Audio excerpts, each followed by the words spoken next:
कैसे हैं आप सब। आपका एक बार फिर स्वागत है मेरे YouTube चैनल थिंक फार्मेसी पर। तो पिछली वीडियो मैंने बनाई थी फार्मेसी टर्मिनोलॉजी पर, तो आज मैं दूसरी वीडियो लेके आया हूँ इसी टॉपिक फार्मेसी टर्मिनोलॉजी पर। तो जैसा कि आपने पिछली वीडियो में बहुत सारे टर्म्स के बारे में जाना, आई होप आप लोगों को वो वीडियो पसंद आई है। बहुत सारे लोगों ने कमेंट भी करे हैं। तो आज हम कुछ टर्म्स के बारे में जानेंगे।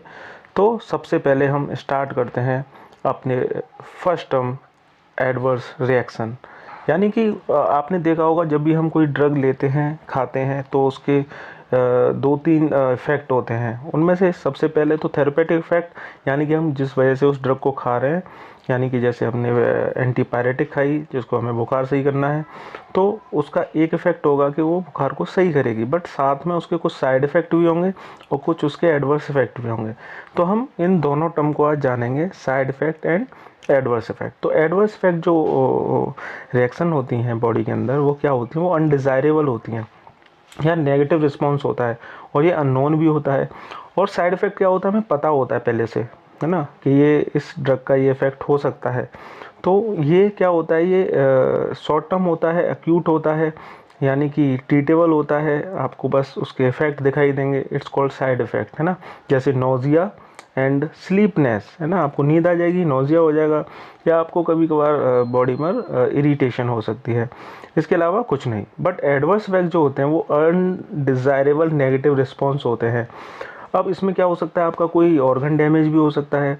आपको मान के चलो कोई लंबी कोई ब्लाइंडनेस भी हो सकती है, विजन लॉस भी हो सकता है, तो उसको बोलते हैं हम एडवर्स रिएक्शन। नेक्स्ट जो टर्म है वो है अनाल्जेसिक। अनाल्जेसिक आप जानते हैं, इनको हम आम भाषा में पेन किलर बोलते हैं। पेन किलर मतलब वो ड्रग जो पेन को रिड्यूस करें या सप्रेस कर दें। इट्स कॉल्ड एनाल्जेसिक, है ना। जो आजकल हमें कभी भी दर्द होता है, आपको बॉडी पेन होता है, कहीं चोट लग जाए उसमें पेन होता है, तो हम एनाल्जेसिक ड्रग लेते हैं। तो सबसे ज़्यादा हम जो यूज करते हैं वो क्या होता है, एसिटामिनोफेन, एस्प्रिन, आइबुप्रोफेन और मॉर्फिन। मॉर्फिन सबसे पुराना ओल्डेस्ट या पहला एनाल्जेसिक है जिसे हम as a pain killer use करते हैं। और सबसे ज़्यादा आजकल जो हम यूज करते हैं वो है डाइक्लोफेनिक, है ना। एनाल्जेसिक वो ड्रग होती हैं जो पेन को ट्रीट करती हैं या फिर कम करती हैं। नेक्स्ट कैटेगरी की बात करें तो वो है एंटीपायरेटिक। एंटीपायरेटिक वो ड्रग होती हैं जो फीवर को रिड्यूस करती हैं या फिर उसको ट्रीट करती हैं, उनको बोलते हैं एंटीपायरेटिक ड्रग। यानी कि यूज टू प्रिवेंट और reduce fever, it's called antipyretic. यानी कि जैसे हम लोग आजकल कहते हैं कि जब हमारी बॉडी का टेम्परेचर इंक्रीज हो जाता है 37 डिग्री सेंटीग्रेड से ज़्यादा हो जाता है, तो उसको उस कंडीशन को हम पायरेटिक कंडीशन बोलते हैं, यानी कि उसको बोलते हैं बुखार आना। तो बुखार आने में सबसे ज़्यादा जो यूज करी जाती है वो ड्रग होती है पैरासीटामोल। तो पैरासीटामोल जो ड्रग होती है वो एंटीपायरेटिक कैटेगरी की ड्रग होती है, ठीक है। तो नेक्स्ट वर्ड है एंटागोनिस्ट। एंटागोनिस्ट मतलब किसी के अगेंस्ट काम करना। यहाँ क्या है, block a receptor mediated effect, यानी कि जो रिसेप्टर का एक इफेक्ट होता है जो किसी भी न्यूरोट्रांसमीटर से क्रिएट होता है, उसको ब्लॉक कर दे, या फिर किसी भी ड्रग का, या हम जो भी ड्रग खाएं वो क्या कर दे, किसी का इफेक्ट कम कर दे। It's called antagonistic.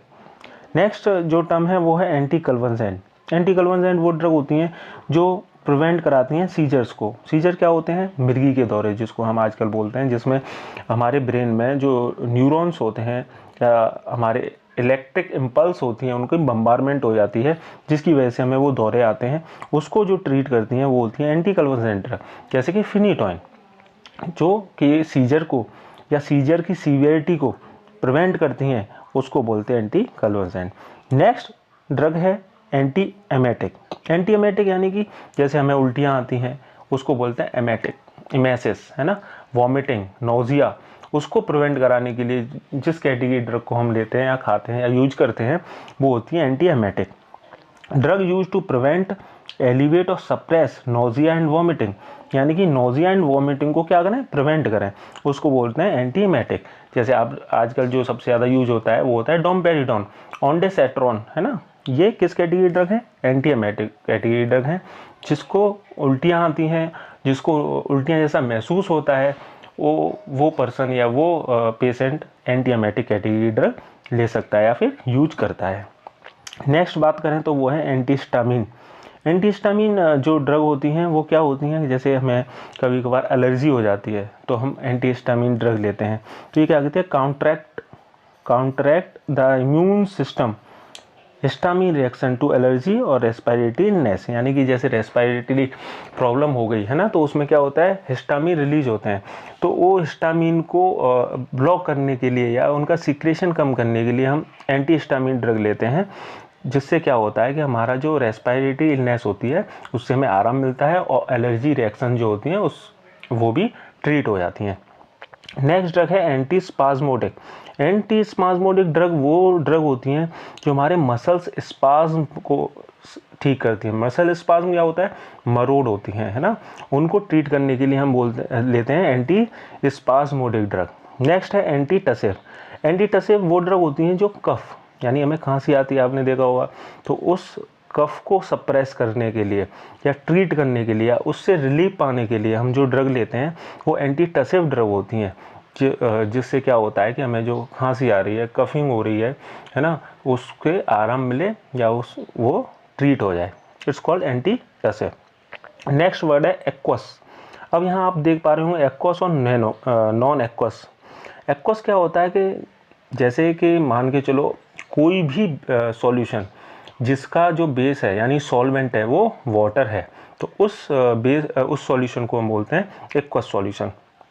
जैसे कि वाटर और मान के चलो शुगर और वाटर का जो सॉल्यूशन होता है वो होता है एक्वस सॉल्यूशन, है ना, जिसमें क्या होता है something is to be water based, है ना, वो वाटर बेस्ड होगा, it's called aqueous. Non aqueous का होगा मीन टू एक्वस और relating to having the characteristic of a liquid other than water, यानी कि जैसे मान के चलो आयोडीन और एल्कोहल का सॉल्यूशन है वो होता है नॉन एक्वस सॉल्यूशन, क्योंकि इसमें वाटर सॉल्वेंट नहीं होता, बट जो एक्वस सॉल्यूशन होते हैं उसमें वाटर सॉल्वेंट होता है, यानी कि शुगर और वाटर का जो सॉल्यूशन होता है वो एक्वस सॉल्यूशन होता है। बट नॉन एक्वस सॉल्यूशन का एग्जांपल क्या है, आयोडीन और एल्कोहल का सॉल्यूशन। नेक्स्ट जो टर्म है वो है असेप्टिक टेक्निक। असेप्टिक टेक्निक आपने देखा होगा, हम ड्रग बनाते हैं या मैन्युफैक्चरिंग करते हैं या फिर हम कोई टेस्टिंग कर रहे होते हैं, तो हम उस एरिया में करते हैं या उस जगह पर करते हैं जहाँ पर जो कंटामिनेंट्स होते हैं या बैक्टीरिया होती है, वायरस होते हैं, पैथोजेंस होते हैं, माइक्रो ऑर्गेनिजम्स होते हैं, वो या तो नहीं होते या बहुत ज़्यादा मिनिमम होते हैं। तो ये क्या है, perform minimize contamination by pathogens, है ना, वो एरिया या वो टेक्निक जिसमें हम क्या करते हैं कि उस एरिया को पैथोजेंस या माइक्रो ऑर्गेनिज्म फ्री कर दें, तो उस टेक्निक को बोलते हैं एसेप्टिक टेक्निक। नेक्स्ट टर्म क्या है, बीआईडी। बीआईडी आप प्रिस्क्रिप्शन में सबसे ज़्यादा देखेंगे। बीआईडी का मतलब ट्वाइस अ डे। डॉक्टर क्या करता है कि कोई भी ड्रग किसी पेशेंट को प्रिस्क्राइब करता है जो उसको दिन में 2 बार लेनी होती है, तो उस ड्रग का नाम लिख के क्या लिख देता है, बीआईडी या बीडी, तो उसका मतलब यह है कि अब उसको पेशेंट को वो ड्रग 2 बार लेनी है। नेक्स्ट टर्म क्या है, बायो अवेलेबिलिटी। बायो अवेलेबिलिटी का मतलब होता है कि कोई भी ड्रग, जैसे हमने कोई ड्रग ली या तो हमने किसी भी रूट से ली, आईवी ली या आईएम ली या ओरल रूट से ली, तो जितना अमाउंट ऑफ ड्रग वो ब्लड में पहुंचता है एब्जॉर्ब होके, उसी को बायो अवेलेबिलिटी बोलते हैं। Rate the drug is made available to the target side of physiological activity. जितना अमाउंट ऑफ ड्रग है ना हमारे ब्लड के अंदर पहुंचता है, उस ड्रग का एक्चुअल अमाउंट, उसी को बोलते हैं बायो अवेलेबिलिटी। तो जैसे हमने देखा है आजकल जो आईवी इंजेक्शंस होते हैं, इंट्रावेस वीनस जो इंजेक्शन होते हैं, उनकी जो बायो अवेलेबिलिटी होती है वो 100% होती है, क्योंकि जो अमाउंट ऑफ ड्रग होता है वो डायरेक्टली ब्लड में पहुंच जाता है, वो कहीं पर भी उसका लॉस होता ही नहीं है। नेक्स्ट है बायोइक्विवेलेंस। बायोइक्विवेलेंस का मतलब ये है कि मान के चलो कोई एक ड्रग है, जैसे पैरासीटामोल है, वो 2 डिफरेंट कंपनी की है या फॉर्मूलेशन में है, तो क्या होगा कि उसका जो इफ़ेक्ट होगा या फिर बायो अवेलेबिलिटी होगी या कोई भी बायोलॉजिकल इफेक्ट होगा वो सेम होगा। जैसे मान के चलो पैरासीटामोल का ही वो 2 डिफरेंट कंपनी की पैरासीटामोल है या फिर उनकी फॉर्मूलेशन डिफरेंस है, बट उनका जो बायोलॉजिकल इफेक्ट होगा या फिर बायो अवेलेबिलिटी होगी वो सेम होगी। तो ऐसी ड्रग जिनकी बायो अवेलेबिलिटी या फिर बायोलॉजिकल इफेक्ट या उसकी एफिकेसी सेम हो, तो ऐसी ड्रग को क्या बोलते हैं हम, बायोइक्विवेलेंस कंडीशन बोलते हैं। और कोई भी फार्मा कंपनी या हमारा जो मेन एम होता है किसी भी ड्रग फॉर्मुलेशन कंपनी का, वो यही होता है कि हमारी जो ड्रग है वो बायोइक्विवेलेंस बने, यानी कि कोई भी कंपनी बनाए, किसी भी फॉर्मुलेशन बनाए, और अगर साल्ट सेम है तो उनका सेम ही इफ़ेक्ट हो, बायो अवेलेबिलिटी भी सेम हो, यही हम चाहते हैं। नेक्स्ट है बायोलॉजिक।